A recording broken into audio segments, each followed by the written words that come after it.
Imagine a dream. You are walking through a grand house whose corridors you know by heart. The ceilings are high, the floors polished, the mirrors everywhere, and as you pass each mirror, you do not see your face. You see a succession of faces, smiling, serious, seductive, competent, wounded, saintly, each one perfectly appropriate to some audience you cannot quite identify. You touch the glass, and the surface is cold. Behind it, someone watches. Now, let me ask you, when you wake, which of those faces is you?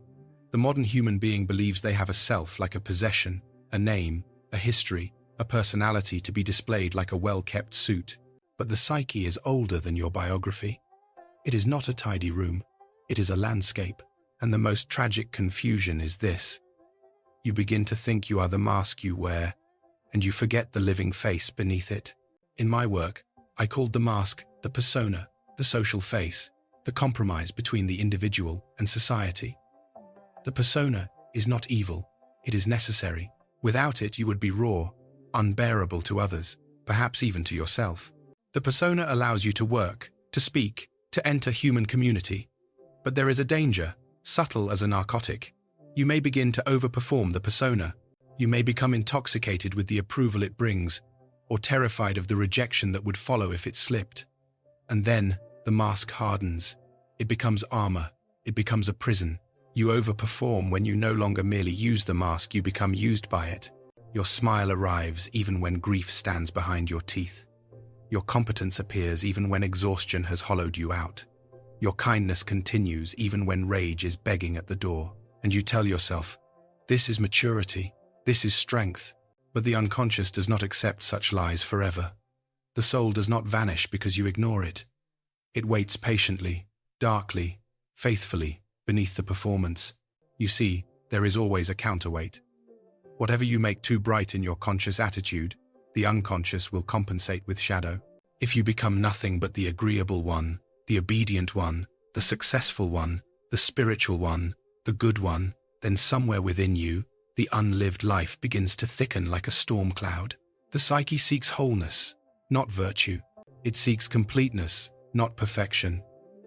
Ask yourself, what must I hide in order to keep this mask intact? That hidden part is not simply bad, it is simply excluded. It is the portion of your human totality you have not granted the right to exist. And what is excluded becomes autonomous. It begins to live by itself. It whispers through moods. It erupts through sudden cruelty, strange desires, inexplicable sadness, self-sabotage, fatigue with no medical cause. The body itself can become the stage where the soul protests. You may call it anxiety, you may call it depression, but I tell you, often it is the soul demanding that you stop impersonating a fragment of yourself. Let me speak of the mask of competence, because it is among the most worshipped idols. Many are praised not for being, but for functioning. They become engines, they become solutions, they become the reliable one, and gradually, they lose the right to be helpless, uncertain, tender, needy, or confused. Yet the psyche requires these states as surely as it requires confidence. If you refuse weakness, it will come to you as fate. You will meet it outside through failure, illness, humiliation, or inside through collapse. There is also the mask of niceness, which is often a disguise for fear. One says yes, not from love, but from terror of abandonment. One gives, not from generosity, but from a desperate bargaining with the world. If I am good enough, no one will leave me. No one will see what I truly am. And what is truly am in such a person? Often a furious, starving creature who has not been allowed to speak, or consider the mask of superiority.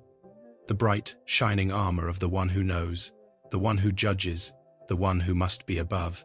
Behind it you will usually find not strength, but a deep vulnerability, a wound of inferiority so old it has become invisible. The persona inflates to protect the child within. But inflation is always followed by deflation, for the psyche will not tolerate a false god in the place of the self. And here we approach the heart of it.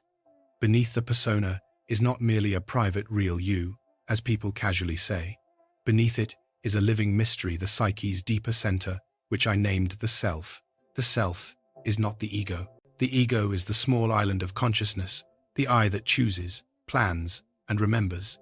The self is the totality, the larger organizing principle. the center and circumference of the psyche. It is the inner authority that arranges dreams, symptoms, synchronicities, and encounters, all with one aim: the realization of wholeness. When you overperform the persona, you are attempting to govern life from the shallow surface.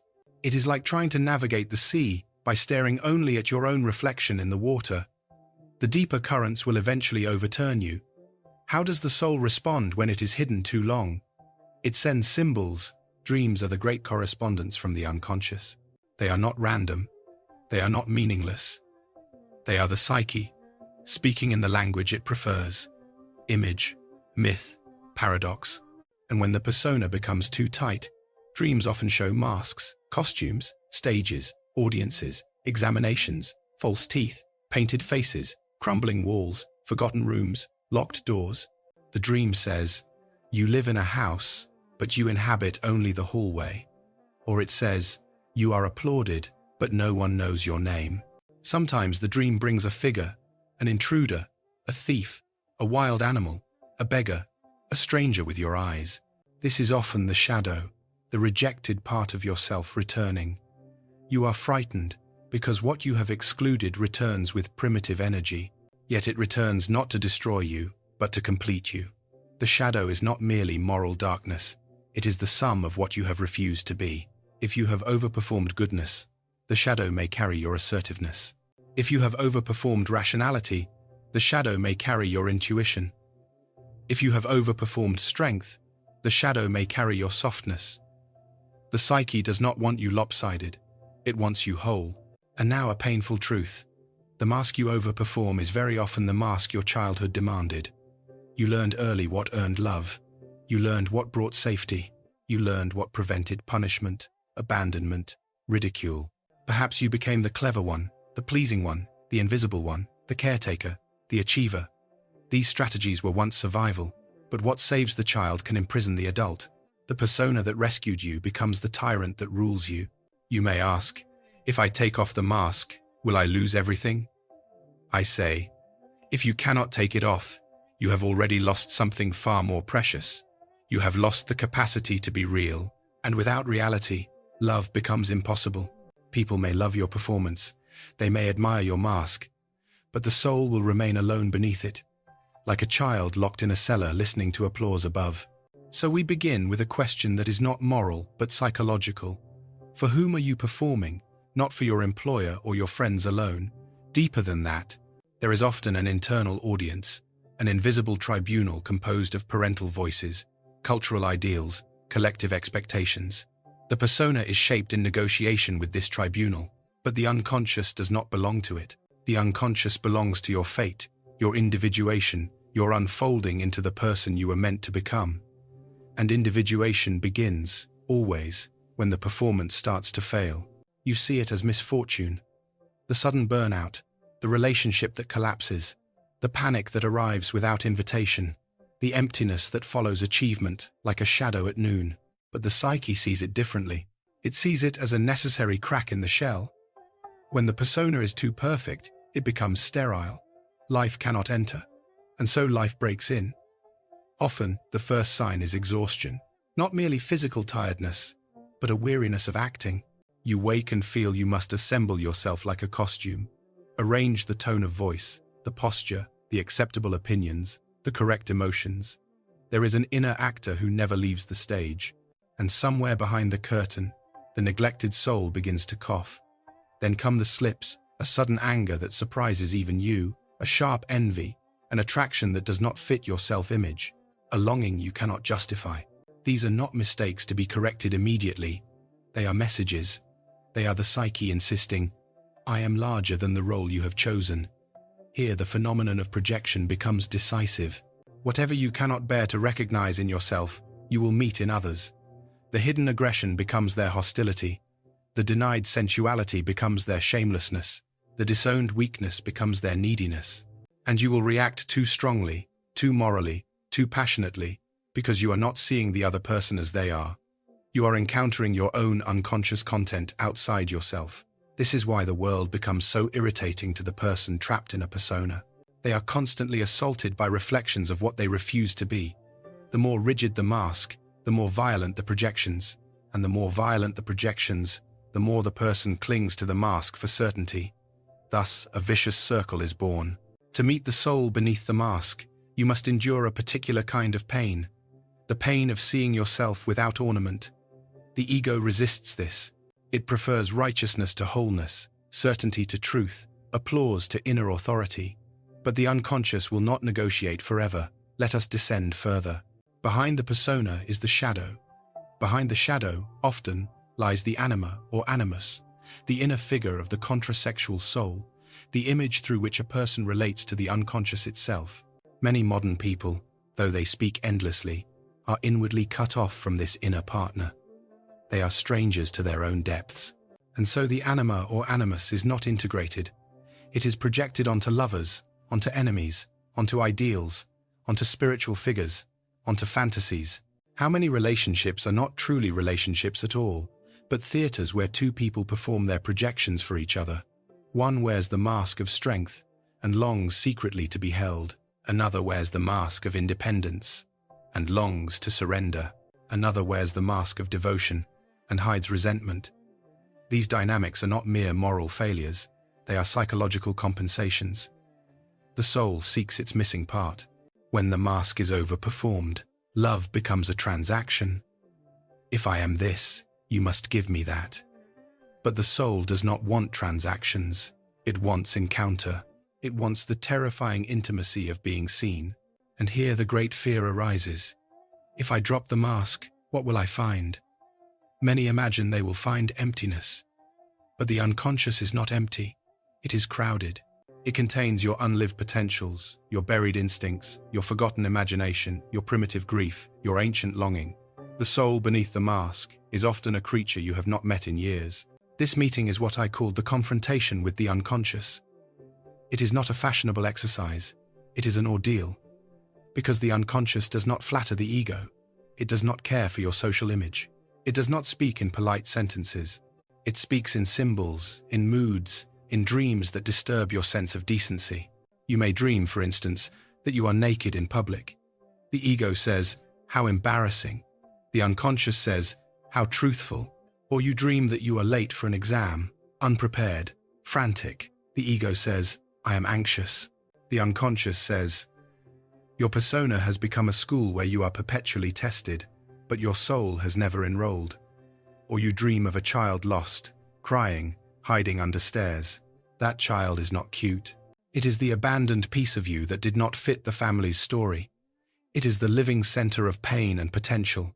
To retrieve it is to retrieve life. Sometimes you dream of an old man or an old woman, mysterious, guiding, frightening, wise. These figures often announce the approach of the self, the deeper organizing principle. They appear when the ego's attitude becomes too narrow. They are not always gentle. The psyche is not sentimental. It is purposeful. Let us be precise. The persona is not the enemy. The error is identification. To identify with the persona is to mistake a tool for an essence. It is to confuse your adaptation to the world with your inner totality. This is why many people can no longer distinguish what they truly feel from what they believe they should feel. They do not ask, "What is my soul saying?" They ask, "What is acceptable?" Thus the inner voice grows faint and the outer voice grows loud. But the soul is not mute. It simply speaks from below. It may speak through a symptom. The throat that tightens when you must say yes again. The stomach that revolts when you swallow anger. The heart that races when you approach a truth. The body becomes the dream of the unconscious when the mind refuses to dream. Or the soul may speak through what you accidentally do. You forget an appointment. You miss a flight. You sabotage a success. You choose the wrong person again. The ego calls it stupidity. The unconscious calls it compensation. Something in you refuses the path your mask demands. Now, you might say, "But I cannot stop. My life requires this performance." I answer, life requires your adaptation, yes, but your soul requires your reality, and reality cannot be postponed indefinitely without cost. When you neglect the inner life, it does not remain calm.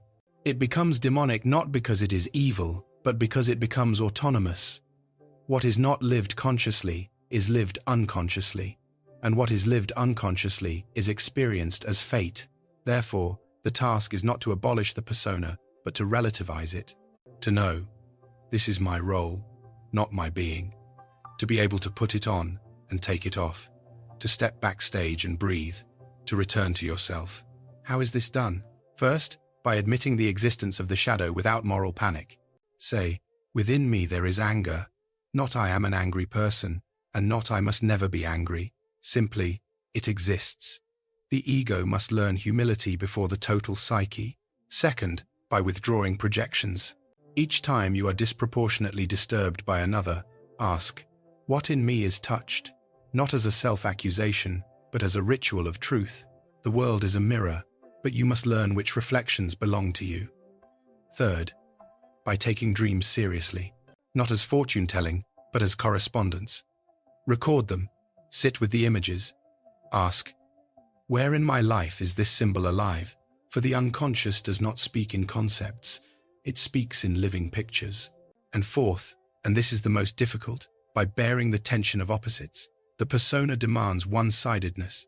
Be always strong, always good, always pleasing, always controlled. The self demands paradox. Be strong and admit weakness. Be kind and set boundaries. Be competent and confess ignorance. Be spiritual and accept instinct. Be light and know darkness.